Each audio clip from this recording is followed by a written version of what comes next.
Esse é o Cápsula e nós vamos falar agora sobre a opinião dos jornalistas da Globo aqui, que é que o governo Lula já acabou, né? Segundo o Merval Pereira, está dizendo aqui, ó, para o Congresso, o governo Lula já acabou. Ele está se referindo à pesquisa que mostra que os deputados não acreditam mais no governo Lula, mas também o enfrentamento direto desses deputados com o governo Lula, que mostra que eles estão realmente abandonando o barco. Ninguém mais tem interesse em fazer parte do governo Lula, né? E o mais curioso disso é que você vai vendo aqui, tem outras pessoas também. A Amanda Klein também fala aqui que o Centrão está ameaçando debandada, está saindo do governo Lula. Tem aqui um quadrozinho da Globo News que fala basicamente a mesma coisa.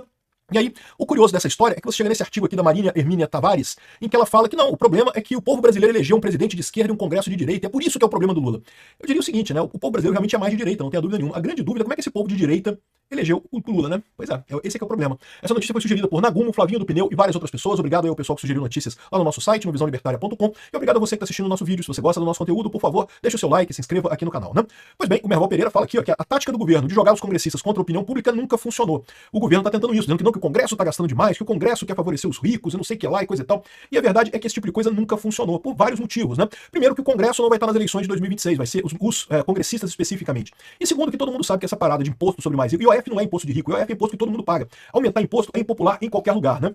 E aí, ele fala aqui da pesquisa da Quaest, a gente já falou sobre essa pesquisa hoje, que mostra que os deputados têm uma visão muito negativa do governo Lula. E a pesquisa, o governo Lula não vai ter nenhuma boa vontade do Congresso. Eu concordo com isso, é lógico, o governo Lula é um governo transplantado, é um governo que não tem coração, nem a população apoia o governo Lula. Nem quem votou no Lula apoia o governo Lula, né? Aparentemente, pelas pesquisas, o governo não terá boa vontade do Congresso, sabia-se que o Congresso era de oposição, de centro-direita, mas não havia ideia de que os parlamentares considerassem tão medíocre o governo Lula. Fala sério, pô. Desde o início esse governo é mais medíocre de todos, né? E não tem como reconciliar um Congresso que está de má vontade com o governo. Esse é o ponto que eu falo também. A gente tem a notícia de que o Hugo Mota vai conversar com o Alexandre de Moraes lá no Gilmar Palusa, os dois estão lá em Lisboa. E vamos ver o que vai dar essa negociação. Eu não acho que tenha conciliação aí, não. Vamos ver. O Merval Pereira pensa como eu. Não tem volta. Esse negócio aqui, um lado vai ganhar, um lado vai perder. A única chance do governo recuperar já não funciona mais. Os cargos, né?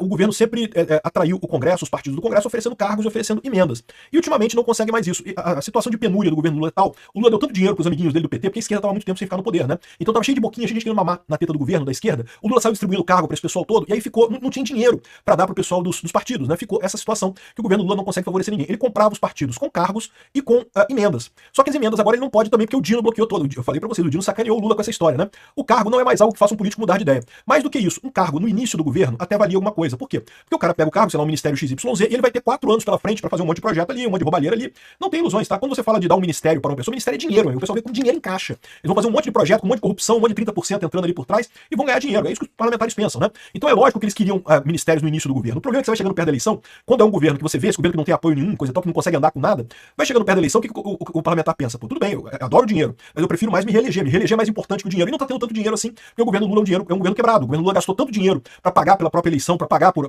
as cupinchas que ajudaram ele, que não sobrou dinheiro para nada, né?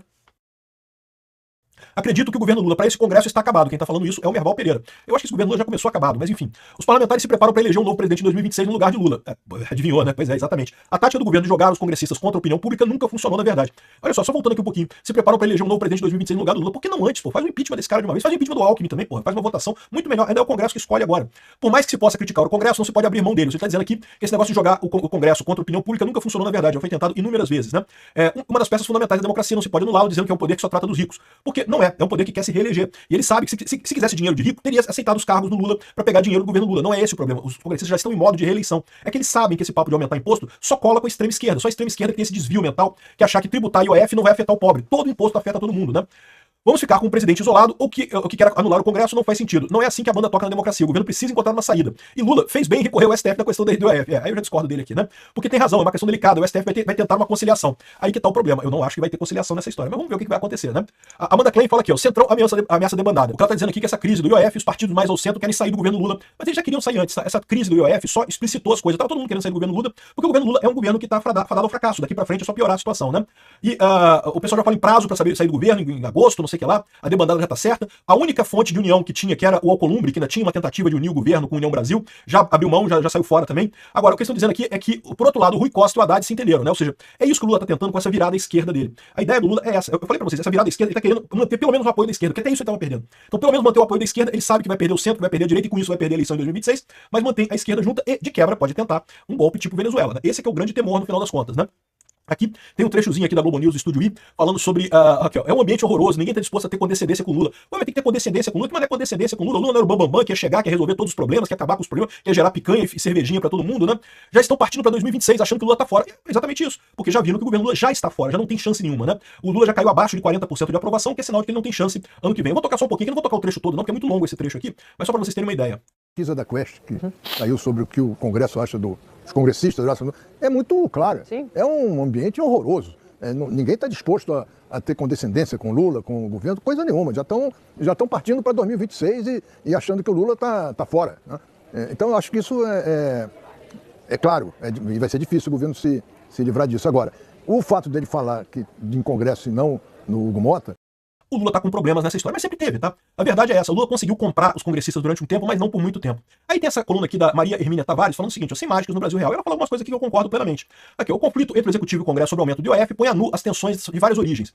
De um lado, trata-se do capítulo de rearranjo das relações entre os poderes, requerido por mudanças nas respectivas forças e coisa e tal.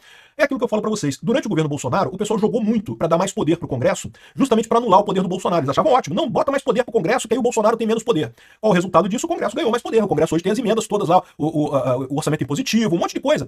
E olha só, isso foi até o próprio Bolsonaro que incentivou isso. Por quê? Porque o Bolsonaro, vocês sabem, foi congressista por muito tempo. Ele tem muito essa visão da importância do Congresso, né? Então, toda essa coisa não foi por acaso. O Bolsonaro queria isso também. E o pessoal da oposição, na época, a esquerda, que na época era oposição, queria justamente tirar poder do Bolsonaro. Então, ótimo, deram poder pro Congresso. Agora que o Lula é o presidente, o Lula, pô, como é que pode? Agora eu não consigo mais mandar mais nada? Pois é, exatamente. O Bolsonaro promoveu mudanças que são mudanças definitivas no Brasil, né? A outra fonte de tensão é a política, e vem do fato de que o presidente Lula de centro-esquerda ser minoritário no Congresso e, por consequência, depender de uma coalizão de governo com grande participação de partidos da direita mais pragmática, né? E aí ele fala aqui que coalizões congressuais heterogêneas são difíceis de disciplinar, especialmente quando o governo deixa de contar com alguns instrumentos para ganhar o apoio de parlamentares. Não tem dinheiro para pagar, né? De toda forma, apesar das importantes derrotas sofridas pelo governo no Congresso, ele disse que o Congresso ainda apoiou o governo até aqui, mas é o que eu falo para vocês. No início do governo, valia a pena para o congressista apoiar o governo porque ainda tinha, né, alguma coisa para ganhar com isso. Agora não tem mais nada para ganhar, né? Agora, além disso, é inegável que uma base congressual que inclua a direita pragmática limita o alcance das políticas de mudança ao gosto da esquerda. A discussão sobre ajuste fiscal e uma reforma progressiva de imposto de renda bem o demonstram. De toda forma, convém ter em mente duas realidades. Uma é que o conservadorismo do Congresso não é efeito espúrio do sistema eleitoral que perverta a representação, mas das inclinações do eleitorado. É o que eu tenho falado aqui. O eleitorado brasileiro é muito conservador, é muito religioso, por isso elegeu um Congresso mais à direita. E a tendência é isso aumentar daqui para frente. A grande questão dessa história é como é que esse mesmo eleitorado conservador elegeu o Lula, né? Porque não faz sentido, você concorda comigo? Eu concordo que o eleitorado é mais conservador, por isso fez um Congresso conservador. Agora, por que não fez um presidente conservador? A explicação que eu tenho para isso é muito simples. O STF botou o dedão na balança lá. As propagandas só podia propaganda de um lado, fake news da esquerda tava tudo liberado, fake news da direita cancela tudo, proíbe tudo, tira, multa, proíbe, não sei o que lá. Isso é botar o dedão na balança, né? Fizeram de tudo, todo possível, com a ajuda da Rede Globo, com a ajuda dos meios de comunicação para bombardear Bolsonaro 24/7.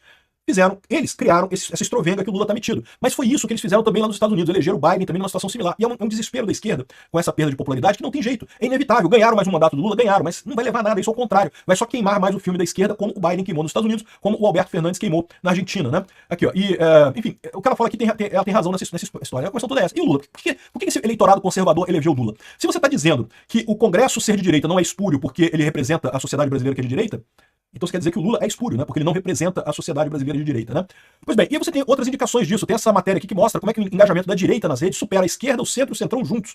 Ou seja, você pode somar todas as forças políticas do Brasil, a direita ganha com muita folga em termos de interação nas redes sociais. Isso representa a totalidade dos brasileiros? Não, não representa. As pessoas que estão nas redes sociais não são a totalidade dos brasileiros, como eu já falei pra vocês, tem que tomar cuidado com isso. Tem muita gente que não está interessada em política, que nem discute política nas redes sociais, ou que está nas redes sociais e não discute política. Então, quando você fala de direita versus esquerda, centro e centrão juntos, você está falando das pessoas que interessam por política, que é um subgrupo das pessoas que estão dentro das redes sociais, né?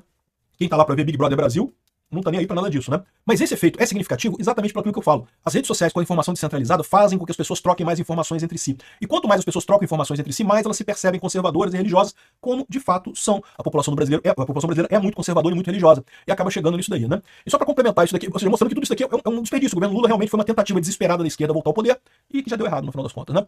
Por falar nisso, tem também, o Lula foi no 2 de julho, né? Que é um desfile que tem lá na Bahia. A Independência da Bahia é muito grande. Tem um monte de gente lá, não é por causa do Lula, tá? É por causa do desfile de 2 de julho. É muito famoso lá na Bahia, o pessoal adora essa festa lá e coisa e tal. E o pessoal foi recebido com vaia, tá? Tá aqui, ó.